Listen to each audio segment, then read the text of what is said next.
अस्सलाम वालेकुम students.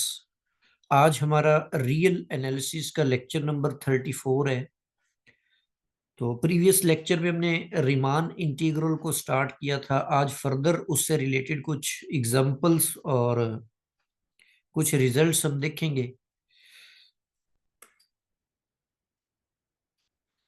Ji, first of all यहाँ पर हमारे पास कुछ एग्जांपल्स हैं, तो इनको हम देख लेते हैं जी। आपने ये शो करना है कि ये सारी जो एग्जांपल्स हैं, सारे फंक्शंस हैं, ये रीमान इंटीग्रेबल है। और साथ में ये भी कहा हुआ है कि फाइंड देयर इंटीग्रल्स। अच्छा, अब ये वो जो बाय डेफिनेशन इंटीग्रल फाइंड करने का प्रोसीजर है वो तो लेंथी है, तो हमने एमसीक्यूज टाइप करना है। तो उसमें जो हमने प्रीवियस लेक्चर में रिजल्ट्स पढ़े थे उनको हम फॉलो करेंगे। फर्स्ट ऑफ ऑल हमारे पास जो फंक्शन है वो है F of X is equal to C, where C is a constant.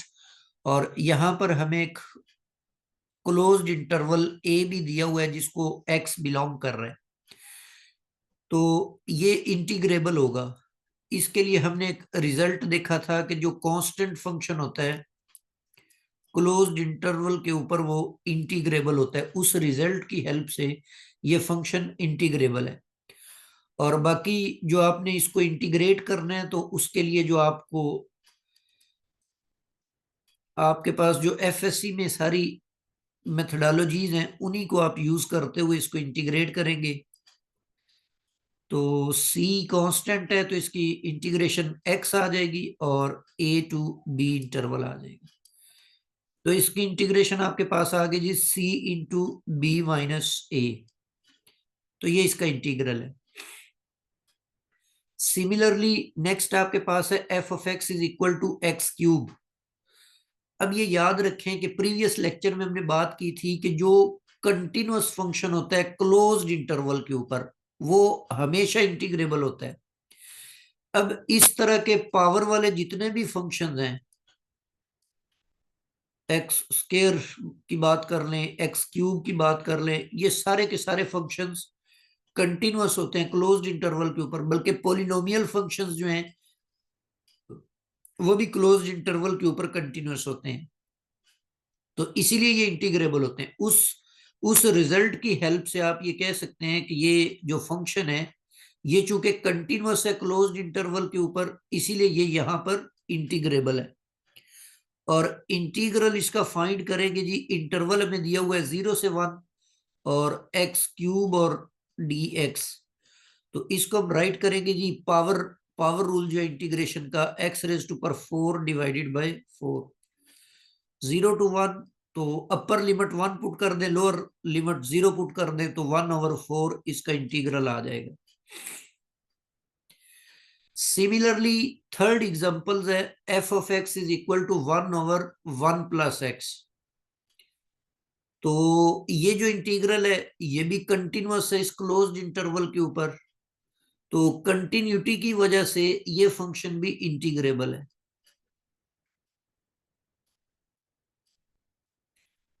ठीक है, और इसको आप इंटीग्रेट कर लें 0 से 1, 1/1 प्लस एक्स है ये, और इसकी इंटीग्रेशन आ जाएगी नेचुरल लॉग 1 प्लस एक्स।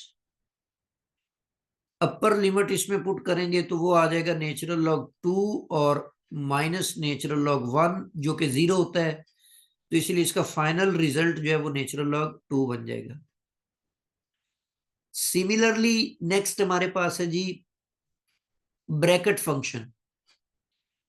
अब ब्रैकेट फंक्शन के लिए आप रिजल्ट यूज करेंगे कि ऐसा फंक्शन जिसकी जो एवरीवेयर कंटिन्यूअस हो सिवाय फाइनाइट डिसकंटिन्यूटीज के, वो भी इंटीग्रेबल होता है।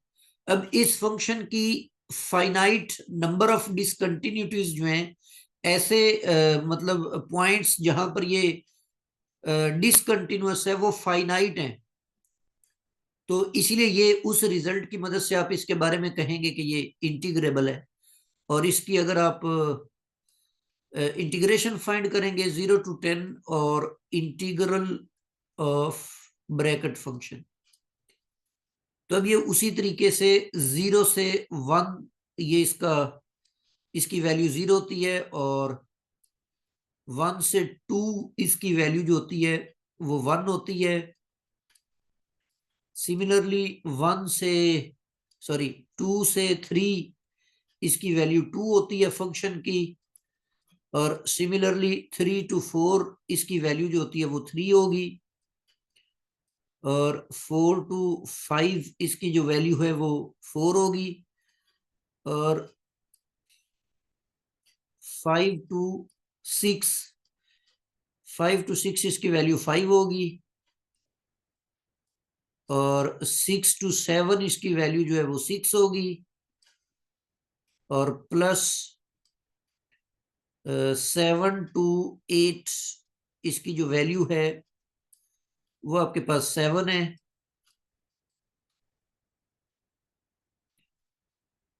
जी, और सिमिलरली 8 to 9 इसकी वैल्यू 8 है, और 9 to 10 इसकी जो वैल्यू है वो आपके पास है 9। तो यहां तक आप इसको सिंप्लीफाई कर लेंगे। फर्स्ट इंटीग्रल में तो इंटीग्रैंड ही 0 है, वो तो 0 बन जाएगा। सेकंड में 1 की इंटीग्रेशन x आएगी, उसमें अपर लिमिट 2 पुट करेंगे, उसमें से 1 माइनस कर देंगे तो ये जस्ट 1 आ जाएगा। इसी तरह थर्ड इंटीग्रल में 2 है, तो यहां भी x इंटीग्रेशन आएगी, x आ जाएगा, तो 3 माइनस 2 अपर माइनस लोअर लिमिट पुट करेंगे तो यहां पर भी 2 आएगा। इसी तरह ये सारे जो है आपके पास 3 4 5 6 7 8 और 9,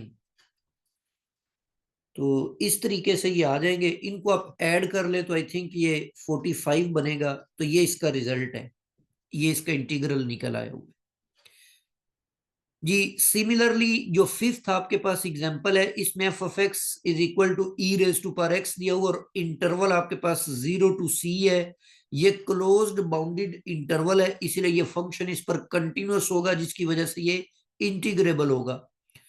और अगर आप इसकी इंटीग्रेशन निकालना चाहते हैं 0 से c, और आपको पता है कि ई एक्स का जो इंटीग्रल होता है वो ई एक्स ही होता है, और 0 to c इसकी लिमिट है, लिमिट पुट कर दें तो e रेज टू पर c minus e raise to पर 0 दैट इज इक्वल टू 1। तो ये इसकी इंटीग्रेशन निकल आई हुई।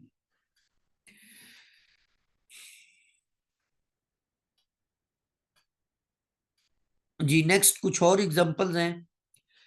जैसे ये बेसिकली ये डायरिचलेट फंक्शन ही है, क्योंकि यहां पर भी आपने कांस्टेंट वैल्यू रैशनल्स के लिए रखी हुई है और एक कांस्टेंट वैल्यू इररेशनल्स के लिए रखी हुई है।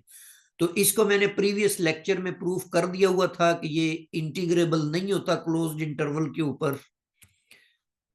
इसी तरह नेक्स्ट आपके पास है जी साइन एक्स और कॉज एक्स। तो इसमें भी आप इस तरह मतलब इसकी कोई भी आप इसकी पार्टीशन कर लें तो पार्टीशन में आप प्रूफ कर सकते हैं कि ये भी जो है इंटीग्रेबल नहीं होता। Similarly x square when x is rational and x cube when x is irrational, तो ये भी इंटीग्रेबल नहीं होता। अच्छा, यहां पर एक और फंक्शन है। असल में ये जो डायरिचलेट फंक्शन होता है ना, ये कंटिन्यूअस नहीं होता। इसकी एक रीजन ये है कि ये कंटिन्यूअस नहीं होता, और इसकी जो पॉइंट ऑफ डिसकंटिन्यूटीज है ना वो भी काउंटेबल नहीं है। अच्छा, दो बातें हैं कि जो डिसकंटिन्यूटी वाले पॉइंट्स होते हैं ना वो फाइनाइट हो तो भी वो फंक्शन इंटीग्रेबल होता है, अगर वो काउंटेबल हो तो उस सूरत में भी वो इंटीग्रेबल होता है। ये दोनों बातें आपने याद रखनी है। बल्कि एक थ्योरम ये भी है कि उसकी जो डिसकंटिन्यूटीज का सेट बनता है ना, डिसकंटिन्यूटीज का सेट, उसकी जो लिमिट आ जाए वो कोई फाइनाइट लिमिट आ जाए, मतलब उसकी लिमिट एग्जिस्ट करती हो, तो भी वो इंटीग्रेबल होगा। अब ये जो डायरिचलेट फंक्शन है ये तो किसी पॉइंट पर भी कंटिन्यूअस नहीं है, मतलब इसके जो पॉइंट ऑफ डिसकंटिन्यूटीज हैं, रैशनल के ऊपर भी ये डिसकंटिन्यूअस है, इररेशनल पर भी। तो इसके जो पॉइंट ऑफ डिसकंटिन्यूटीज है ना तो वो फाइनाइट है और ना वो काउंटेबली फाइनाइट है, इनफाइनाइट है। तो काउंटेबल इनफाइनाइट है, और सॉरी काउंटेबली इनफाइनाइट भी नहीं है। जो रैशनल होते हैं ना, रैशनल, इनको आप बोलते हैं काउंटेबली इनफाइनाइट। तो ये काउंटेबली इनफाइनाइट नहीं है। और मतलब वो जो सेट है, मतलब पूरा सेट जो है आपके पास, वो भी फाइनाइट, उसकी लिमिट नहीं एग्जिस्ट करती। तो इसका मतलब है कि ये आपके पास जो सेट है डायरिचलेट फंक्शन, ये वो क्या कहते हैं इसको, इंटीग्रेबल नहीं है। इसी तरह बाकी सारों के लिए भी रीजन है। अच्छा, ये जो फोर्थ एग्जांपल है, इसको अगर आप ओपन करके थोड़ा सा लिखें, यहां पर याद रखें कि एन जो है ये कोई नेचुरल नंबर है। तो इसको आप यूं लिख सकते हैं जी, एन जब आप वन लेंगे ना, वन, तो एन की वैल्यू 1/1, ये तो वन आ जाएगा। और राइट साइड पे जो इंटरवल बना हुआ है, उसमें आप इसको पुट करेंगे तो ये लेस देन और X lesser equal to one बन जाएगा। सॉरी, हाँ, ये वन ही आएगा। तो सेकंड, अगर आप एन की वैल्यू टू पुट करते हैं, तो ये 1/2 आपको कब मिलेगा? जब ये आपके पास 1/n की वैल्यू टू पुट कर रहे हैं, तो ये 3 बन जाएगा, और लेस देन एक्स, और इस तरफ ये आपके पास 2 बन जाएगा। सिमिलरली 1/3 कब बनेगा? जब ये 1/4 और लेस देन 1/3। तो इस तरह अप टू सो ऑन ये चलते जाएं, और जीरो ये तब आएगा जब आप एक्स जीरो लेंगे। अब यहां पर आप देखें कि 1/2 जो है, एक्स इज इक्वल टू 1/2, इसके ऊपर ये फंक्शन जो है ना, कंटिन्यूअस नहीं है। क्योंकि अगर आप लेफ्ट लिमिट लेते हैं, तो लेफ्ट लिमिट लेते हैं 1/2 के ऊपर, तो आंसर वन आएगा। और अगर सॉरी लेफ्ट हैंड लिमिट लेते हैं 1/2 आएगा आंसर। और अगर राइट हैंड लिमिट लेते हैं 1/2 पर, तो वन आएगा। तो लेफ्ट हैंड लिमिट और राइट हैंड लिमिट इक्वल नहीं है 1/2 के ऊपर। ये इसका एक पॉइंट ऑफ डिसकंटिन्यूटी है। सिमिलरली जो 1/3 है, एक्स इज इक्वल टू 1/3, इस पर राइट हैंड लिमिट लेंगे तो 1/2 आंसर आएगा, और लेफ्ट हैंड लिमिट लेंगे तो 1/3 आंसर आएगा। तो इसका मतलब है इसके ऊपर भी ये कंटिन्यूअस नहीं है।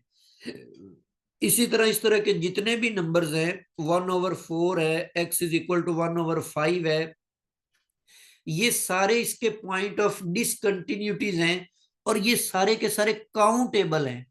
ठीक है ना? ये 1/2, 1/3, 1/4, इनके आप नेचुरल नंबर्स के साथ 1/1 कॉरेस्पॉन्डेंस बना सकते हैं।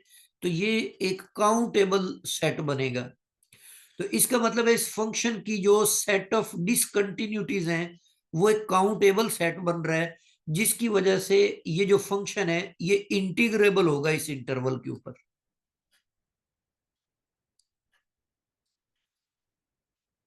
ऊपर वाले सारे जो फंक्शंस हैं, ये वाले, इनके जो पॉइंट ऑफ डिसकंटिन्यूटीज हैं, उनका सेट काउंटेबल नहीं है। जबकि ये जो एक फंक्शन है, ये ऊपर वालों से इसलिए अलग है कि इसके जो पॉइंट ऑफ डिसकंटिन्यूटीज हैं, उनका सेट काउंटेबल बन रहा है। इसीलिए ये वाला फंक्शन जो है ये इंटीग्रेबल होगा जी। इसी तरह एक और आपके पास एग्जाम्पल है, एग्जाम्पल नंबर 5, कि अगर आप x की वैल्यू एक इंटीजर लेते हैं, तो उस सूरत में आपको जीरो मिले। अगर आप इंटीजर नहीं लेते, उसके अलावा और जो चीज मर्जी ले लें, तो आपको वन मिलेगा।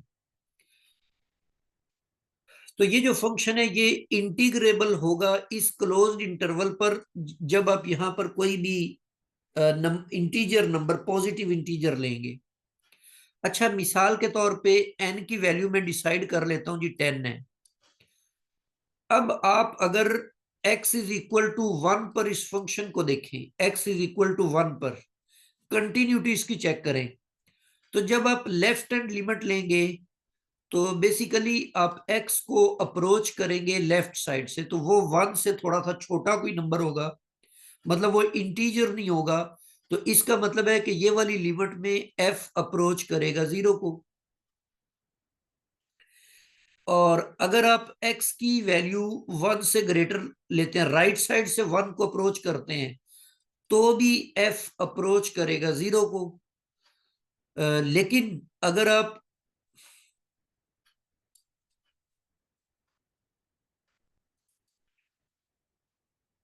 इसका मतलब है कि लिमिट जो है ये आपके पास आ गई, लिमिट एग्जिस्ट कर गई है, और ये इक्वल किसके है?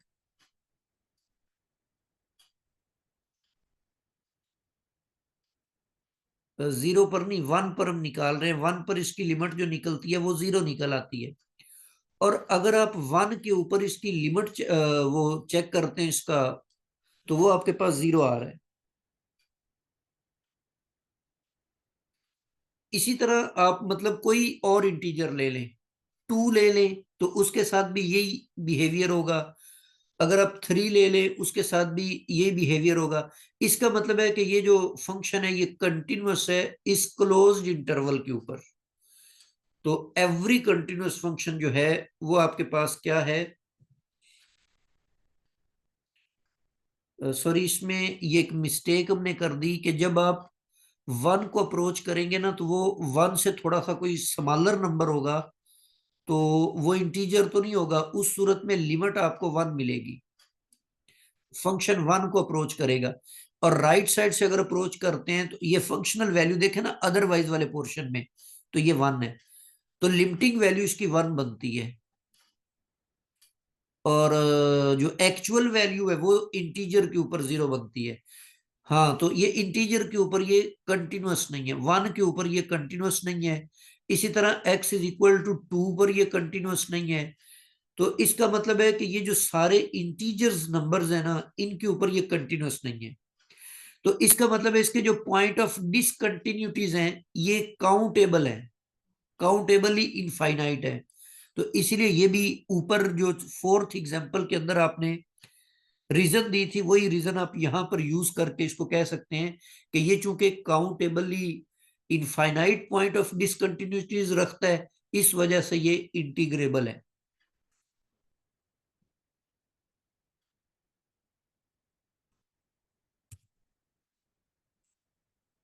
जी, नेक्स्ट हमारे पास कुछ इंपॉर्टेंट रिजल्ट्स हैं। सबसे पहला रिजल्ट ये है कि अगर f आपके पास एक बाउंडेड फंक्शन है on a b, then for any epsilon greater than 0 there exists a delta such that कि जो अपर सम है ना, अपर सम वो अपर इंटीग्रल से समालर होता है। और इस मतलब फर्क कितना सारा होता है कि इसमें ये जो एप्सिलॉन है ये इसमें ऐड हो रहा है। मतलब upper sum is less than upper integral plus कोई पॉजिटिव स्मॉल क्वांटिटी इसके अंदर हमने रखी हुई है। और इसी तरह जो लोअर सम होता है ये ग्रेटर होता है अपर सम में से कोई negative quantity, small quantity minus करे उसके। For each partition P of a b with norm of P is less than delta. जी, ये डार्बोस थ्योरम है, डार्बोस थ्योरम है। और इसकी स्टेटमेंट आप याद रखेंगे। सिमिलरली नेक्स्ट हमारे पास है जी, a bounded function f is integrable on A B.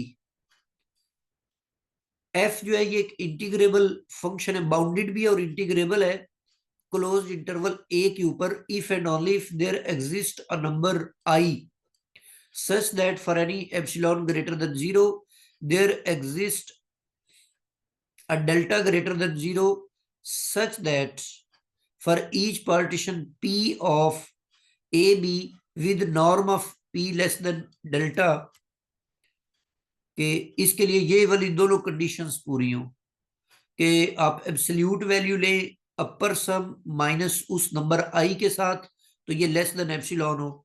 और अगर आई की वो आई जो नंबर है उसका आप एब्सोल्यूट वैल्यू ले लोअर सम के साथ, तो वो भी एप्सिलॉन से लेस हो। ये इफ एंड ओनली इफ की कंडीशन है इंटीग्रेबल फंक्शंस के लिए। Let F and third result हमारे पास एफ एंड जी भी बाउंडेड एंड इंटीग्रेबल।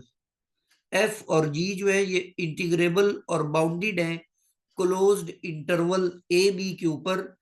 इसमें ऐसे है कि ये जो फंक्शन एफ है इसकी तमाम वैल्यूज जी ऑफ एक्स की तमाम वैल्यूज के बराबर है फॉर ऑल एक्स। मतलब कोई भी आप एक्स चूज करें इस इंटरवल में से, उस एक्स के ऊपर जो एफ की कीमत मिलनी है वो ग्रेटर होगी जो जी की कीमत मिलनी है उससे, या इक्वल भी हो सकती है। तो उस सूरत में जो एफ का इंटीग्रल होगा वो ग्रेटर और इक्वल टू इंटीग्रल ऑफ जी होगा।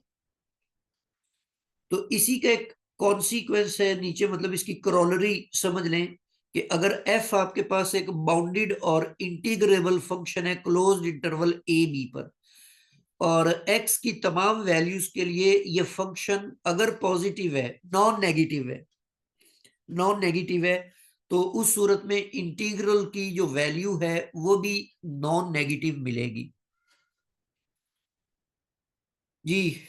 फिफ्थ रिजल्ट है कि एफ आपके पास एक इंटीग्रेबल फंक्शन है क्लोज्ड इंटरवल ए बी पर, तो उसका जो एब्सोल्यूट वैल्यूड फंक्शन है उसकी मॉड वैल्यू जो है वो भी इंटीग्रेबल होगी क्लोज्ड इंटरवल पर, लेकिन इसका जो कन्वर्स है वो ट्रू नहीं है। जैसे हम मिसाल ले लेते हैं, डायरिचलेट फंक्शन लेते हैं, लेकिन यहां पर आप -1 लेंगे, जीरो की जगह पर यहां पर हम -1 लेते हैं। तो ये तो हमें पता है कि ये इंटीग्रेबल नहीं है, लेकिन जब आप इसकी अब्सोल्यूट वैल्यू लेंगे तो वन की अब्सोल्यूट वैल्यू भी वन होती है और -1 की भी।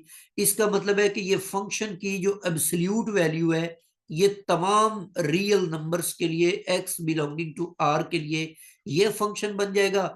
और इस सूरत में कि ये कांस्टेंट फंक्शन है, और कांस्टेंट फंक्शन जो होता है वो इंटीग्रेबल होता है। इसका मतलब है कि ये डायरेक्टलिट फंक्शन अगर आप इस तरह से बनाते हैं 1 और -1 के साथ, तो फिर इसका एब्सोल्यूट वैल्यूड फंक्शन जो होगा वो इंटीग्रेबल होगा। इट सेल्फ ये जो फंक्शन है ये इंटीग्रेबल नहीं होगा।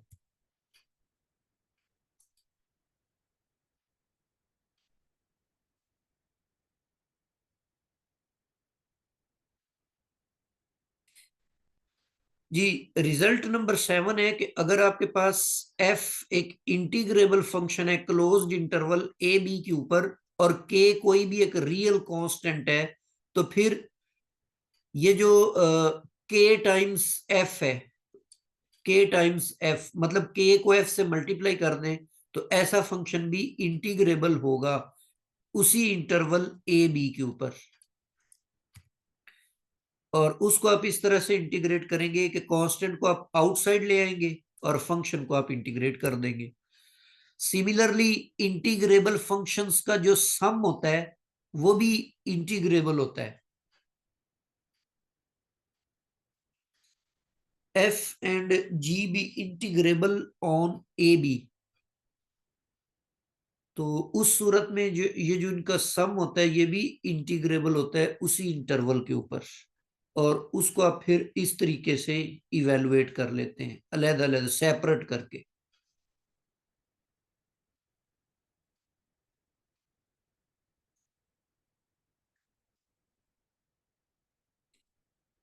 जी, नेक्स्ट आपके पास है जी एफ और जी अगर इंटीग्रेबल है क्लोज्ड इंटरवल ए बी के ऊपर, तो फिर उनका जो प्रोडक्ट होगा एफ जी वो भी इंटीग्रेबल होगा उस क्लोज्ड इंटरवल पर, लेकिन इसका कन्वर्स ट्रू नहीं है।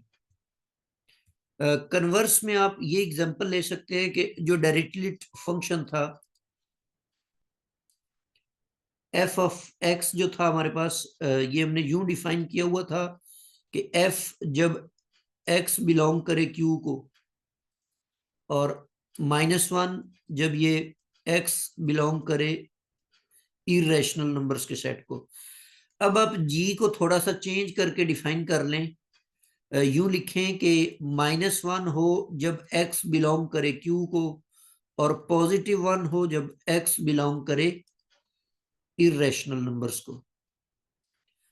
अच्छा, जब मैं इन दोनों को मल्टीप्लाई कर दूंगा F of X into G of X, अब ये रैशनल नंबर्स के लिए इधर 1 है और इरेशनल के लिए इधर रैशनल के लिए -1 है। इन दोनों को मल्टीप्लाई कर दिया तो ये -1 when X belonging to Q, similarly irrational के लिए -1 और इधर 1, इनको मल्टीप्लाई करें तो ये भी x belonging to q prime, जिसको आप राइट कर सकते हैं G -1 for all x belonging to real numbers. ठीक है ना। तो इनका जो प्रोडक्ट है एफ ऑफ एक्स और ये कांस्टेंट फंक्शन आ चुका है। अब आप कोई भी क्लोज्ड इंटरवल लेंगे तो ये प्रोडक्ट जो है, ये प्रोडक्ट उसके ऊपर इंटीग्रेबल है, लेकिन ये सेपरेटली दोनों जो फंक्शंस हैं ये इंटीग्रेबल नहीं है। अच्छा, ऊपर वाली जो एग्जांपल है सम वाली, उसका भी कन्वर्स होल्ड नहीं करता, उसमें भी आप सेम एग्जांपल जो है वो कन्वर्स के तौर पर यूज कर सकते हैं। मतलब एफ प्लस जी करेंगे तो रैशनल वाले जीरो हो जाएंगे और इरेशनल वाले भी जीरो होंगे, तो तमाम वैल्यूज के लिए ये आंसर आपको जीरो मिल रहा है। तो इसको भी किसी भी बाउंडेड इंटरवल पर ये कांस्टेंट फंक्शन होने की वजह से इंटीग्रेबल होगा। लेकिन ये सेपरेटली अगर एफ और जी को देखा जाए तो वो दोनों इंटीग्रेबल नहीं है। तो इन दोनों थ्योरम्स का जो कन्वर्स है वो एग्जिस्ट नहीं कर रहा। सिमिलरली 10th आपके पास रिजल्ट है कि एफ कोई इंटीग्रेबल फंक्शन है और क्लोज्ड इंटरवल ए बी के ऊपर, और के कोई भी आपके पास पॉजिटिव नंबर एग्जिस्ट कर रहा है such that F of x greater और इक्वल टू के, मतलब ये अनबाउंडेड फंक्शन है। ये फंक्शन एफ ऑफ एक्स जो है ये बाउंडेड नहीं है तमाम एक्स की वैल्यूज के लिए। तो उस सूरत में 1/f जो होगा वो इंटीग्रेबल होगा। एक्चुअली ये कंडीशन हमने इसलिए ली है कि जब आप इसको रिवर्स करेंगे ना, एफ ऑफ एक्स को उल्टा कर देंगे ऐसे, तो उस सूरत में ये लेसर इक्वल टू 1/k बन जाएगा। तो इसका मतलब है एफ ऑफ एक्स अगर ग्रेटर और इक्वल टू के है तो 1/f(x) जो है वो लेसर इक्वल टू के है। तो इसका मतलब है कि 1/f इज बाउंडेड। तो इसको हमने बाउंडेड बनाने के लिए ये एक इजाफी कंडीशन यहां पर सपोज की हुई है, क्योंकि जो बाउंडेड नहीं होगा ना इंटीग्रेशन के अंदर, फिर उसका तो वो तो इंटीग्रेबल नहीं होगा, उसका इंटीग्रल ही नहीं एग्जिस्ट कर सकता। तो इसीलिए ये एक एक्स्ट्रा कंडीशन लेकर उसको हमने बाउंडेडनेस के लिए हमने इसको यूज करके तो इसको इंटीग्रेबल कहा हुआ है। तो अगर ये बात फुलफिल नहीं होती तो उस सूरत में फिर आप उसको बाउंडेड नहीं कह सकते।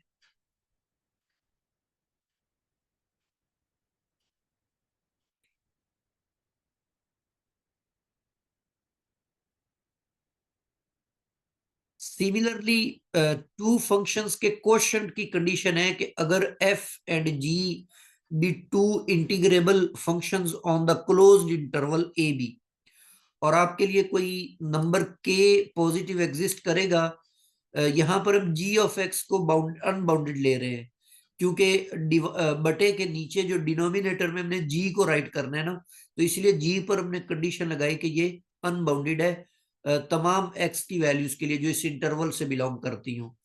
तो अगर ये बात फुलफिल हो जाती है तो फिर ये जो क्वोशंट है एफ ओवर जी ये इंटीग्रेबल होगा क्लोज्ड इंटरवल ए बी के ऊपर।